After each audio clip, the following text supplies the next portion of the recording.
Hmm.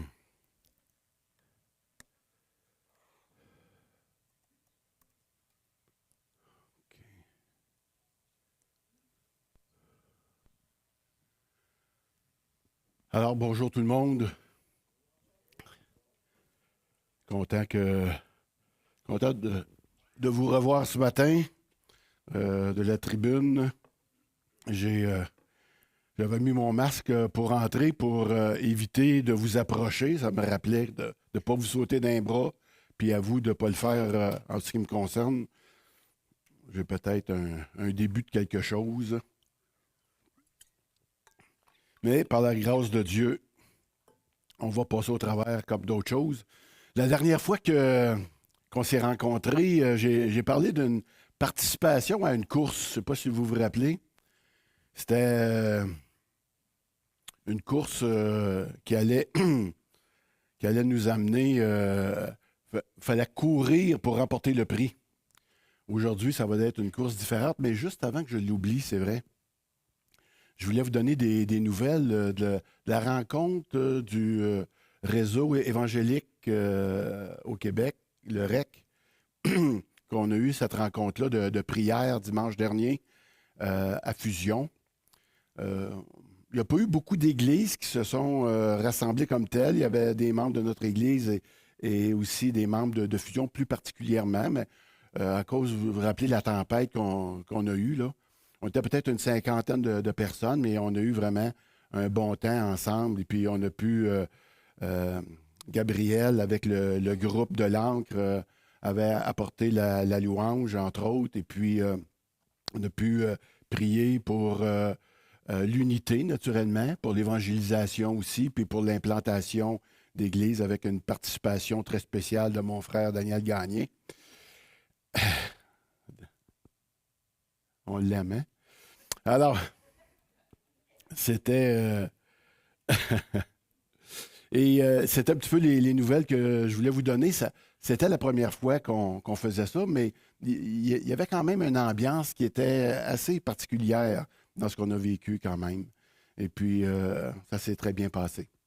Alors, pour le sujet de ce matin, on va commencer directement avec une lecture. Et puis, je vais demander à ma bien-aimée, Mona, de nous lire ce passage. Moi, le sage, j'ai été roi d'Israël à Jérusalem. J'ai pris soin d'étudier attentivement tout ce qui se passe dans le monde pour en comprendre le sens. C'est un travail pénible que Dieu donne aux humains. J'ai regardé tout ce qu'on fait sous le soleil. Et voilà. Tout cela ne sert à rien. Autant courir après le vent. Alors, la semaine, il y a 3 semaines plutôt, on parlait de courir pour atteindre le but. Là, maintenant, on parle de courir après le vent. Et ça ne sert à rien, entre autres. Le titre du message de ce matin, c'est « Une vie pleine de bon sens, SANG, donne le bon sens ». Notre petit bonhomme, pour ceux qui sont un petit peu plus loin, il est noté ici « Parfois, je me demande si je vais dans le bon sens ». Et puis là, il y a un doigt qui lui indique qu'il devrait peut-être aller dans l'autre sens. Un jour, quelqu'un a dit ou a demandé... il dit « Bonjour, monsieur, pouvez-vous m'indiquer le chemin? » Il dit « Oui, mais où allez-vous? » Il dit « Je ne le sais pas. » Ah bon? Le philosophe Sénèque, il dit « Aucun vent n'est favorable à celui qui ne sait pas où il va. » Monsieur QN, Alfred, théologien, a dit un jour que nous vivons comme dans une salle d'attente. Quand on est ado, on se dit « Quand on va avoir 18 ans, c'est là que ça va se passer. » Après, on se dit, quand j'aurai fini mes études, ah oui, ou quand je serai marié, ou quand j'aurai des enfants là, ou quand j'aurai une maison, ou quand j'aurai un poste mieux dans mon travail ou un salaire plus élevé, là, ça va se passer. Ou finalement, quand je serai à ma retraite, ah là, je me rappelle quand on sortait du pen, on se disait toujours un autre avant pension. C'est comme si on ne vivait pas le moment qui était là, on vivait pour la pension comme telle. Et rendu dans ce temps-là, on se dit, ah, on regrette le bon vieux temps. On vit comme si on ne savait pas pourquoi on est là. Le résultat, c'est qu'on se sent souvent mal là où on est à cause de ça. Si tu savais là, ce matin que tu es à la bonne place, que tu es sur ton X, comme on dit, tu ne voudrais sûrement pas être ailleurs. Est-ce que tu te sens que tu es à la meilleure place pour toi en ce moment? Tu ne veux pas être ailleurs d'abord, hein?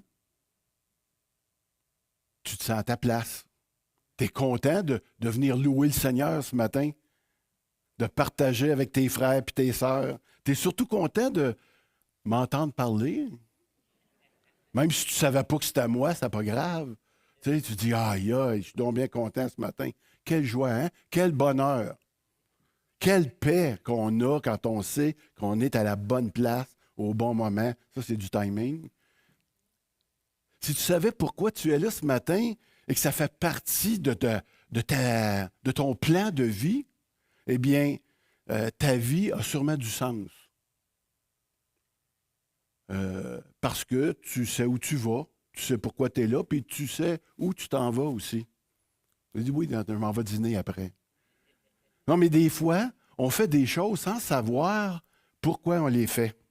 Je parlais la semaine dernière, puis tout le monde connaît à peu près cette histoire-là, hein, de cette femme qui avait l'habitude de couper son jambon. Puis c'est une recette de sa mère puis de sa grand-mère parce qu'il disait qu'il était bon, mais dans le fond, elle le coupait sur les deux bouts parce qu'elle n'avait pas d'assiette assez grande pour la mettre dans le four. Et puis, c'était perpétué, ça, dans ce sens-là. Elle répétait une chose, dans le fond, sans savoir pourquoi réellement elle le faisait. L'homme a besoin de donner un sens à sa vie. Et c'est important de savoir pourquoi tu fais ce que tu fais. Si le monde se posait les bonnes questions, je me suis déjà demandé ça, et il cherchait à y répondre, je crois que la plupart des gens de ce monde arriveraient où? À la connaissance de l'Évangile. Quand tu te poses les bonnes questions, tu sais, qu'est-ce que tu fais sur la terre? À quoi tu sers? Où est-ce que tu t'en vas après la mort? Ce sont des questions que le monde, des fois, veulent ignorer, et puis sans le savoir, ils sont conduits vers une destination où il va faire très chaud. C'est une raison pourquoi le sage dit qu'il s'agit, dans le texte qu'on a lu, d'un travail pénible que de réfléchir au sens de la vie. Puis on dirait qu'aujourd'hui, tout le sens, toute la vie est faite en fonction de ne pas réfléchir. Les téléphones cellulaires, ça nous aide beaucoup à ça, à ne pas réfléchir. Toute notre occupation de bien des manières, ça nous aide beaucoup aussi à ne pas réfléchir. Ce matin, le livre de l'Ecclésiaste, il va nous amener, nous aider à réfléchir, mais sur le sens de la vie. Est-ce que la vie a du bon sens? S-A-N-G, qui te donne le bon sens, c'est le titre. Je crois que la plupart d'entre vous saisissez déjà la subtilité de ce titre. Hein? Est-ce que tu sais pourquoi tu es ici? Qu'est-ce que tu es en train de faire? Puis où est-ce que tu t'en vas? Tu sais, la Bible répond à ces questions-là. Et puis, Salomon a exploré toutes les avenues de la vie pour y trouver le sens. Il a expérimenté les divers sens de la vie pour nous, puis il va nous emmener à y réfléchir. Ils ont mis ce livre-là dans la Bible, puis on va comprendre vraiment pourquoi. Quoique la lecture, des fois, elle peut être un petit peu déprimante. Je vous l'accorde bien. L'auteur du livre, c'est, comme je viens de le mentionner, c'est Salomon, un roi riche et puissant, et qui avait une sagesse incommensurable. Les gens venaient de loin pour l'entendre. Et lorsque vous ouvrez ce livre-là, la première chose qu'il va vous dire, c'est vanité des vanités, tout est vanité, dérisoire, futile, que ça veut dire. On pourrait conclure qu'il s'agit de l'œuvre même d'un sceptique, d'une personne qui ne croit pas, mais à la fin, on va découvrir que ce n'est pas le cas. Il nous révèle le vrai sens de la vie. Salomon agit comme une espèce de scientifique qui a fait des recherches, qui a exploré d'une manière expérimentale les choses qu'il a réfléchi dessus. Il voulait vraiment savoir qu'est-ce qu'il y avait sous le soleil qui pouvait donner du sens à nos vies. Et à mesure, ce matin, qu'on va faire la lecture, j'aimerais ça que tu pourrais peut-être essayer de reconnaître le sens de la vie qui te semble le mieux correspondre, si je pourrais dire, à la tienne, à ton sens. Et voir si ça, on va en explorer plusieurs. Je vais dire, hey, ça moi, je courais vraiment après ce sens-là. Et puis, de regarder si maintenant, aujourd'hui, ça fait vraiment du sens pour toi. On fait ça? OK. Fait que celui qui me suit, le sens de ta vie, peut-être pour quelques-uns, ça pourrait être participer au progrès de ce monde. Au début là, de l'Ecclésiaste, dans le chapitre 1, le verset 3, il est dit « Que restait-il de durable de la peine d'un homme sous le soleil? » Et les versets 9 à 11, on va les lire maintenant. Ce qui a existé existera encore. Ce qui a été fait se fera encore. Il n'y a rien de nouveau sous le soleil. On peut dire de quelque chose, « Voyez, c'est nouveau! » Pourtant, cela existait longtemps, longtemps avant nous. Nous oublions ce qui s'est passé autrefois, et ceux qui viendront ensuite oublieront à leur tour ce qui s'est passé avec nous. Après nous. Il y a une phrase célèbre aussi de Antoine Laurent Lavoisier de nos jours qui dit « Rien ne se perd, rien ne se crée ». Ça l'a marqué nos esprits, ça aussi. Hein? C'est un petit peu ce que l'Ecclésiaste est en train de dire aussi. Lui, il n'avait pas inventé ça non plus. L'Ecclésiaste l'avait dit avant lui. Ce qui s'est fait, c'est ce qui se fera. L'Ecclésiaste nous dit qu'il n'y a rien de nouveau sous le soleil. L'homme et le monde demeurent fondamentalement le même, puis l'histoire, c'est un perpétuel recommencement, même si des fois on peut se croire original et puis très innovateur. À chaque époque, oui, il y a eu des découvertes, des améliorations, mais fondamentalement, les choses, ils ne changent pas.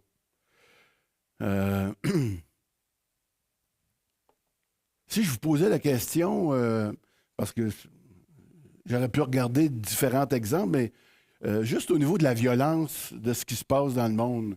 Et j'ai regardé un petit peu cela, et je ne sais pas quel est votre point de vue par rapport à cela, s'il y en a moins ou s'il y en a plus, mais vraisemblablement, il semblerait que c'est assez stable au niveau de la délinquance, au niveau des vols. Il y a des petites variations des fois, tout dépendant là, des crises économiques ou pas, mais généralement, la violence est présente sur une base régulière, c'est assez stable. Il n'y en a pas plus aujourd'hui, peut-être qu'on en est plus témoin, mais il n'y en a pas vraiment plus comme tel.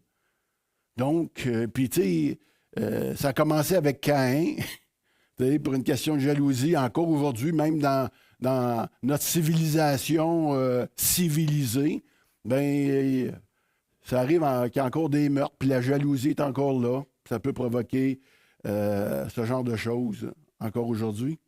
Donc, pour ceux qui pensent que ça avait du sens de participer au progrès de ce monde et puis qui mettaient vraiment son sens par rapport à cela, eh bien, l'Ecclésiaste nous dit qu'il n'y a rien de nouveau sous le soleil et ça ne change pas. Le deuxième point. Pour toi, est-ce que le sens de la vie, c'est les plaisirs de la vie? C'est d'avoir du fun, de la bonne bouffe, du bon vin, des voyages. Tu vis pour ça, Mona. Ecclésiaste 2, 1 à 3. Je me suis dit, viens, goûte au plaisir de la vie, découvre le bonheur. Et voilà, cela non plus n'a pas de sens. La gaieté est une chose stupide et la joie n'apporte rien. J'ai décidé de me mettre à boire et d'imiter ceux qui manquent de sagesse, tout en restant maître de moi. Je voulais voir ce que les humains peuvent faire de bien dans ce monde tout au long de leur vie. Salomon pouvait se permettre absolument tout. Entre autres, ici, il va s'adonner à la boisson, tester tous les plaisirs mondains, puis il va traiter cela à la fin. Il va dire, ça, c'est une folie. Et tout ça, ça n'a pas de sens. Les plaisirs au bout de la ligne, ça reste vide. Beaucoup de non-croyants, dont j'ai fait partie, j'avais cette philosophie-là de mangeons et buvons, parce que demain, nous mourrons. C'est une philosophie qui est très à la mode encore aujourd'hui, parmi les gens qui ne connaissent pas le Seigneur surtout, mais parmi les gens qui le connaissent, parmi les croyants, est-ce que ça a si changé que ça? Est-ce que le plaisir pourrait avoir encore le plus grand sens pour nous dans la vie, c'est-à-dire le but principal de notre vie? Lorsque ça ne va pas avec notre conjointe, est-ce qu'on, parce que là, on n'a plus de plaisir dans la relation, bien qu'on veut se divorcer, par exemple? À l'école ou au travail, lorsque ça ne fait plus notre affaire, est-ce qu'on a tendance à vouloir abandonner, tout simplement? Quand tu n'as pas assez d'argent pour réaliser tes rêves ou tes ambitions, est-ce que tu te mets à déprimer parce que là, le plaisir n'est plus au rendez-vous? Est-ce que c'est encore le plaisir qui dirige nos vies ou ta vie en tant que croyant? Que cette recherche-là soit futile ou valable, ou qu'elle peut encore être ou qu'elle est pour toi une fin en soi. Tu sais, l'Ecclésiaste nous dit, écoute, c'est pas dans le plaisir que tu vas vraiment trouver le sens de la vie. C'est pas là que ça va se passer.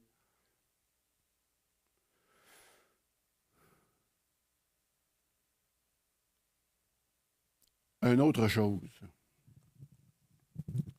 Le sens de la vie dans des grands accomplissements, Mona. J'ai réalisé de grandes choses. Pour moi, j'ai bâti des maisons. J'ai planté des vignes. J'ai fait des jardins et des plantations avec toutes sortes d'arbres fruitiers. J'ai construit des citernes pour arroser les jeunes arbres de mes plantations. Pour moi, j'ai acheté des esclaves, hommes et femmes. J'ai eu beaucoup de serviteurs. J'ai possédé de grands troupeaux de bœufs et aussi des moutons et des chèvres, plus que tous ceux qui ont vécu avant moi à Jérusalem. Salomon, là, il avait des possessions à l'infini. D'après un livre historique, lors de l'inauguration du temple de Jérusalem, il a offert, juste pour vous donner un exemple, 22 000 bœufs et 120 000 moutons pour un party qui a duré 14 jours où tous les Juifs étaient invités, tous les Israélites étaient invités à cette fête-là. Ça vous donne une petite idée, hein? Il y a un vieux dicton qui dit « Travailler, travailler, économiser, construire une maison et crever ». Ça peut être assez réaliste. C'est peut-être un rêve que vous chérissez ou que vous avez chéri. Je connais des personnes qui ont déployé des efforts monstres quasiment, puis qui ont fait des grands sacrifices pour accumuler des biens, pour construire une maison et pour faire des grands projets comme ça. Pour certains, ça leur a coûté leur santé, pour d'autres, ça leur a coûté leur couple, leur famille, de bien d'autres manières. C'est comme si ta maison finit par avoir plus d'importance que les gens qui vivent dedans ou les gens qui vont vivre dedans. La maison la plus grosse, des fois, tu as l'impression que si tu en as une qui est grosse, c'est ça qui donne toute ta valeur, c'est ça qui donne le sens de ta vie. Ça donne l'idée que tu as réussi. C'est plus juste un endroit que tu as pour vivre, c'est devenu une sorte d'image personnelle. C'est quoi le point de ta motivation dans les projets que tu accomplis, dans les projets que tu veux mettre de l'avant, tes buts qui sont là? La Bible dit, si l'Éternel ne construit la maison, celui qui la construit travaille en vain. Amen. Psaume 127. Et comme vous le devinez, Salomon n'a pas trouvé de sens naturellement non plus dans ces grands accomplissements-là. On continue, êtes-vous découragé? Ah, c'est bon. Le sens de la vie, la richesse. J'ai amassé de l'argent et de l'or, les trésors des rois et des provinces sous mon pouvoir. Des noms des chanteurs et des chanteuses venaient me distraire.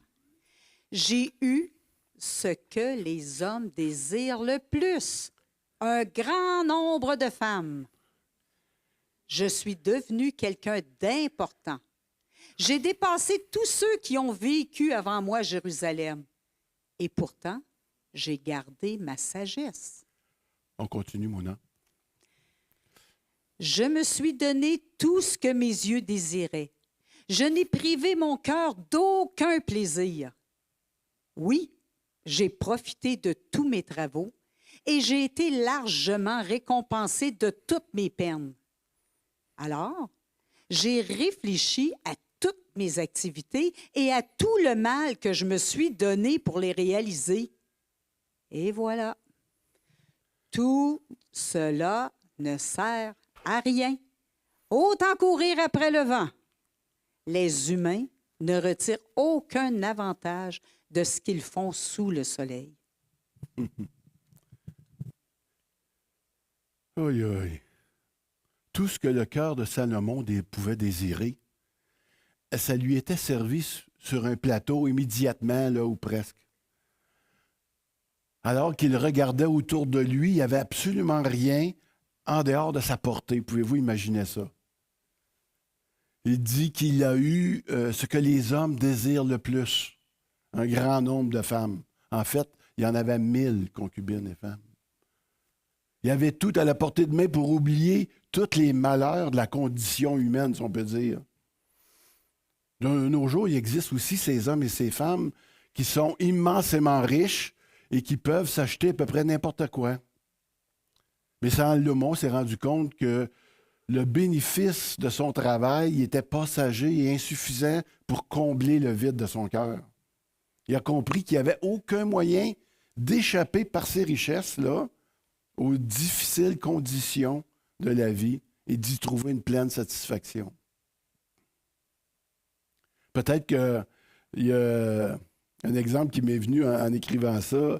Peut-être êtes-vous retrouvé devant, quand vous étiez plus jeune, puis que vous avez rencontré votre premier lapin en chocolat à Pâques, avec ses belles grandes oreilles. C'est les premières qu'on va croquer. Puis là, vous allez croquer dans ces belles grandes oreilles-là en chocolat, et puis vous allez vous apercevoir qu'ils sont vides. Hey, ça, là, c'est démoralisant pour un petit garçon ou une petite fille. Tu sais, c'est un petit peu comme nous, hein? On aime se nourrir de sucreries, mais c'est comme des possessions matérielles. Aussitôt qu'on les a, hein, ils nous laissent vides. Le pouvoir, le plaisir, comme on vient de parler, qui n'arrive pas à combler ce vide-là à l'intérieur. On ne trouve pas le sens, tu sais, dans tout cela. Si le sens de ta vie prend forme quand tu vas avoir un compte de banque bien rempli, ça demeure illusoire parce que celui qui aime l'argent, il n'en a jamais assez au bout de la ligne. Les billets de loterie, les jeux d'hasard, on peut dire que ça n'a rien de mal en soi, mais l'idée de ça, c'est que ça crée en toi une illusion où déjà, tu penses que déjà l'argent va réussir à combler quelque chose qui est là et qui ne sera jamais comblé par la richesse.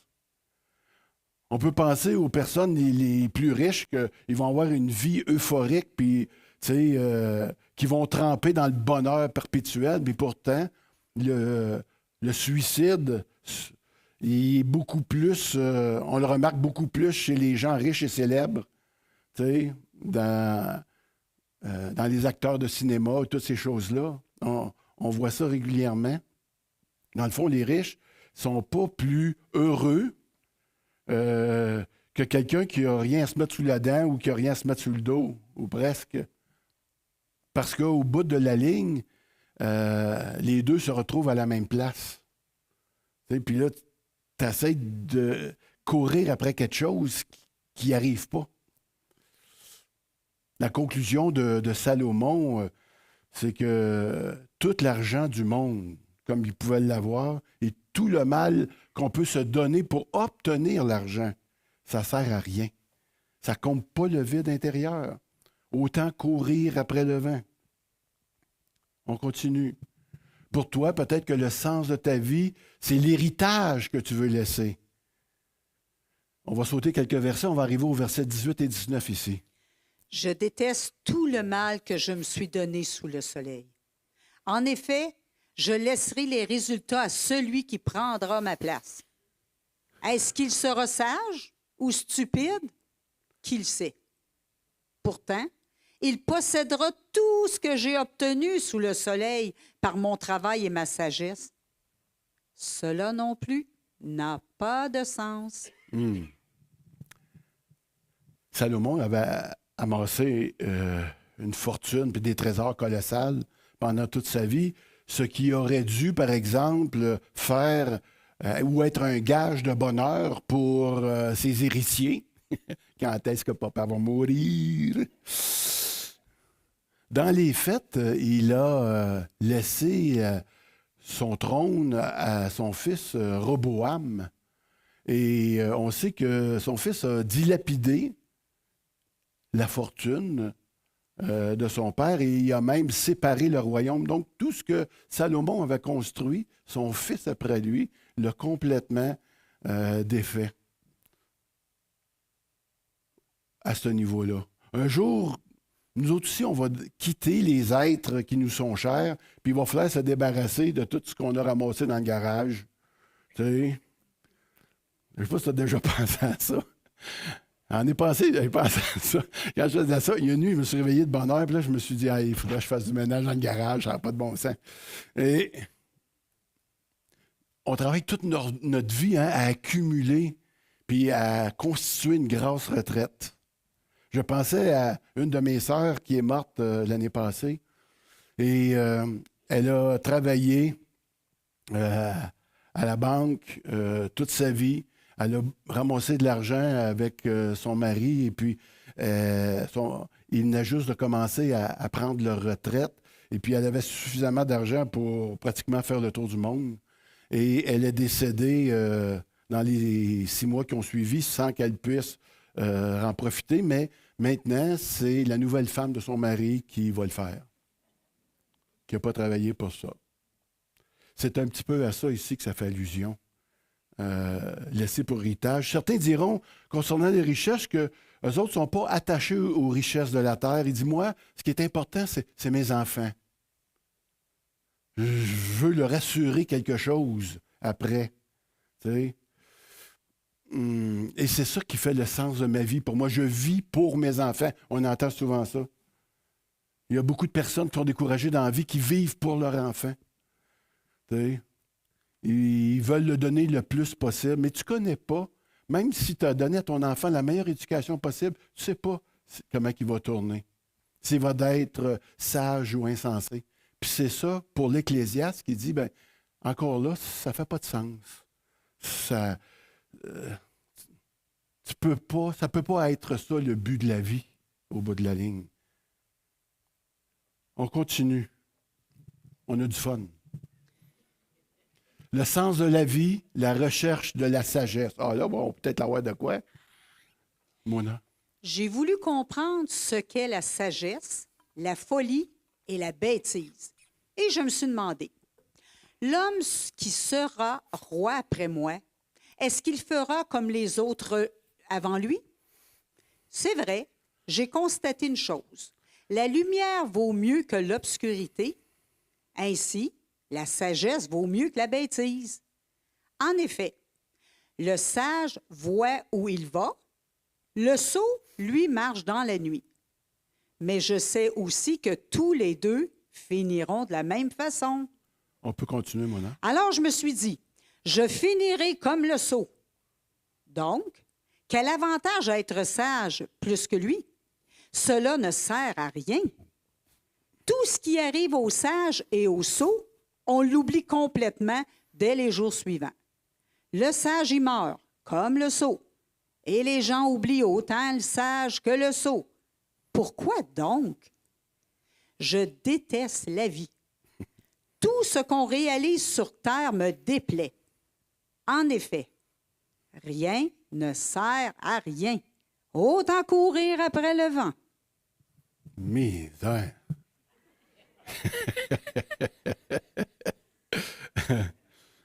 Même si la sagesse permet d'échapper à des troubles reliés là, à la condition humaine, Salomon reconnaît qu'elle est utile, la sagesse, pour éviter le plus possible là, les vicissitudes de la vie. Je voulais vous le passer, ce mot-là, je trouvais qu'il était joli.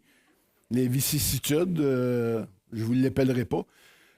Alors que l'insensé, lui, va foncer tête première dedans. Salomon finit par dire que même si la sagesse vaut mieux que la folie, à la fin, les deux finissent dans le trou.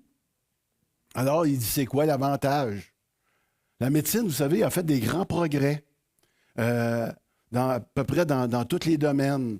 Dans la chirurgie, dans les maladies bactériologiques avec les antibiotiques. Ça nous permet vraiment d'allonger notre vie, même avec le cancer. Hein. Et maintenant, il y a des traitements qui guérissent ou qui traitent là, le cancer, puis qui permettent à nos vies d'être allongées. Merci beaucoup pour ça.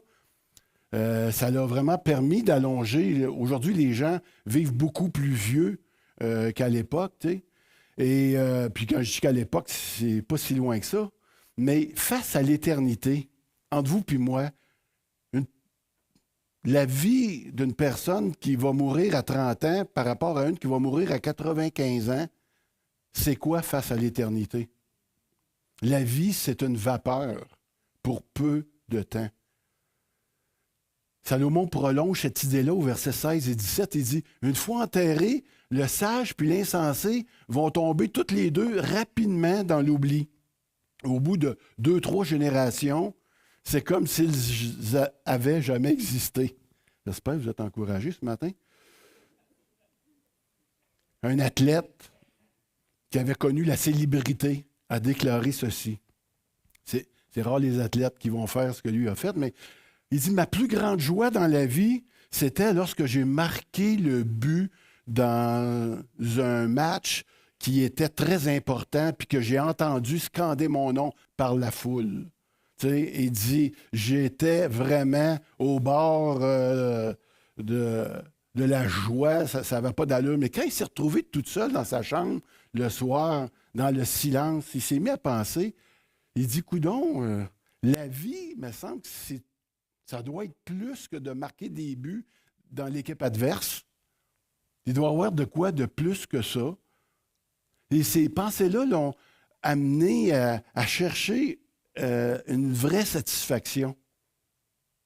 Au fond de son cœur, il a réalisé que seulement Dieu pouvait lui apporter une réelle satisfaction. Je me rappelle, il y en a qui ont eu un cheminement difficile avant de venir à la connaissance de l'Évangile. Moi, j'avais eu plutôt une vie facile avant d'arriver là, même que j'avais tout ce qu'un homme pouvait désirer dans la vie. J'avais rencontré la plus belle femme du monde, vous la connaissez. Et j'avais 2 beaux enfants, vous en connaissez une.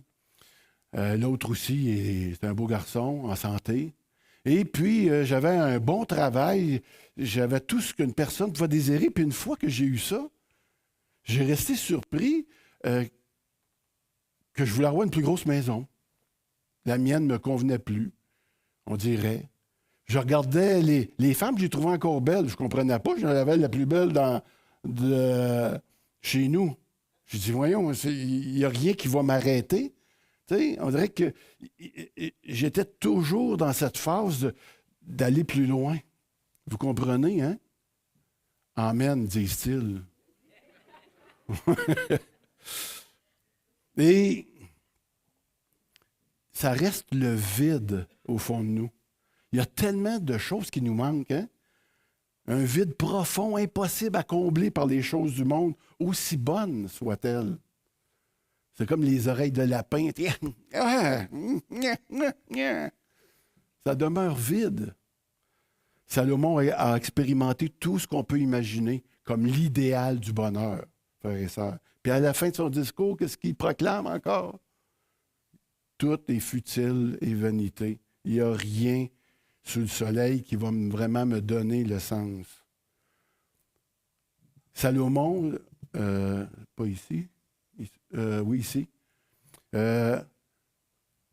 Cette déprime qui afflige Salomon, l'apôtre Paul en parle aussi, il appelle ça la déprime du monde ou la tristesse dans le monde, Mona. En effet, la tristesse qui plaît à Dieu change notre cœur. De cette façon, nous pouvons être sauvés et nous n'avons pas à regretter cette tristesse. Mais la tristesse qui ne change pas le cœur produit la mort. Écoutez, ce matin, j'ai pas voulu provoquer un découragement, mais tout au plus, je pourrais dire une tristesse. Une tristesse qui vient de Dieu. La tristesse selon Dieu, contrairement à celle du monde, elle nous amène à une repentance, à un changement de cœur, à une nouvelle direction dans la vie. Il y a peut-être quelques-uns parmi nous qui avons besoin d'être redirigés. Et si tu crois que ta vie n'a pas de sens ce matin et que tu es d'accord avec les réflexions de l'Ecclésiaste de Salomon, j'espère que ça va produire cette tristesse-là dans ton cœur, cette tristesse selon Dieu. Puis ça va produire une recherche comme l'athlète de cette vraie sagesse-là. Dieu, c'est lui qui a imposé à l'homme, savez-vous, cette recherche de sagesse-là. Parce qu'il a mis dans le cœur de l'homme la pensée de l'éternité, puis à quelque part, l'homme cherche le sens de sa vie.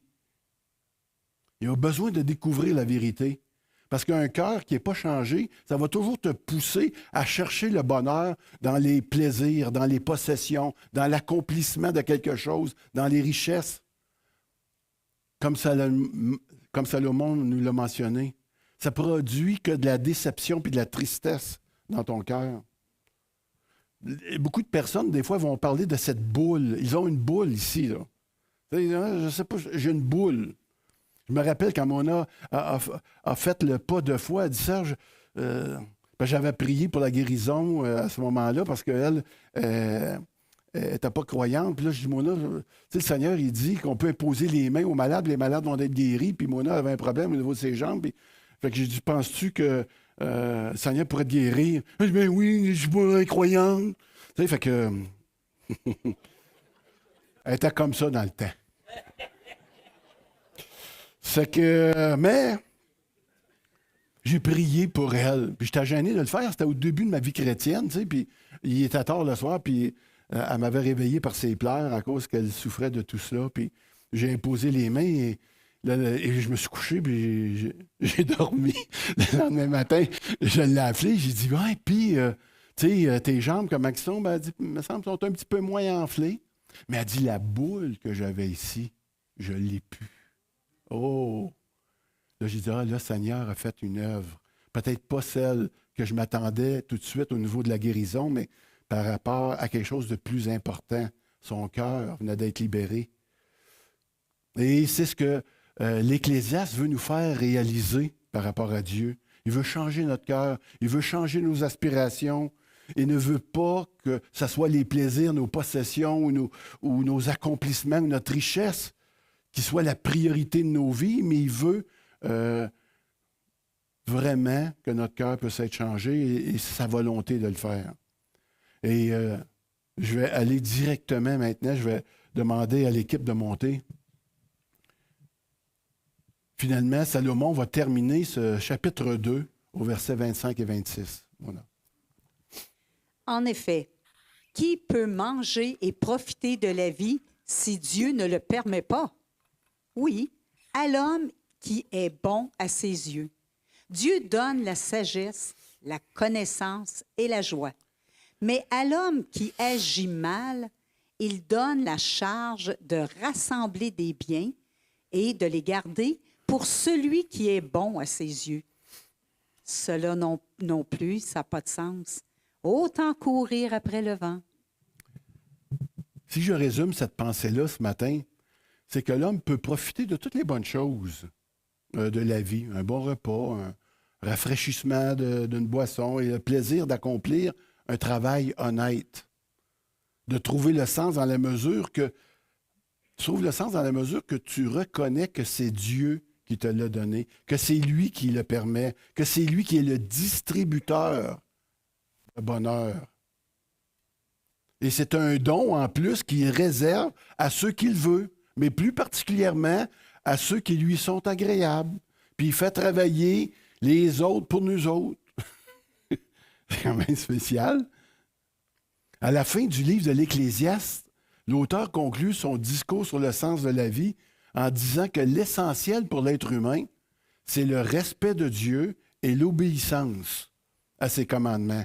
Je vous lis Ecclésiaste 12, le chapitre 12, les versets 13-14. Il dit « Crains Dieu et respecte ses commandements, car c'est ce que doit faire tout homme. En effet, Dieu amènera toute œuvre en jugement, et ce jugement portera sur tout ce qui est caché. Que ce soit bon ou mauvais, le Seigneur connaît tes pensées ce matin. Il sait tout ce qui est là. Si tu veux donner un vrai sens à ta vie, c'est dans le sang de Jésus que tu vas trouver la source de ta vie. C'est lui qui a payé le prix pour tes péchés, comme on l'a vu ce matin, parce qu'il te veut proche de lui. Il veut partager sa gloire avec toi. C'est quand même étonnant. Je le sais, mais le sang va s'ennuyer.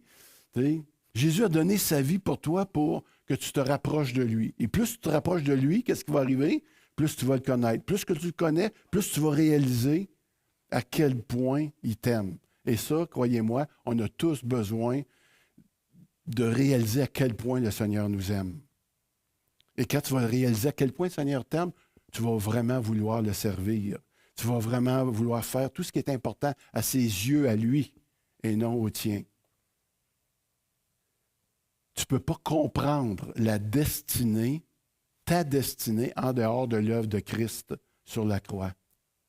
Il n'y a aucun sens dans tout ce qui se fait sous le soleil, car Dieu qui donne la vie, c'est lui qui la reprend, c'est lui qui accorde la richesse, le bonheur, et il conduit souverainement la marche du monde et la vie de chaque individu.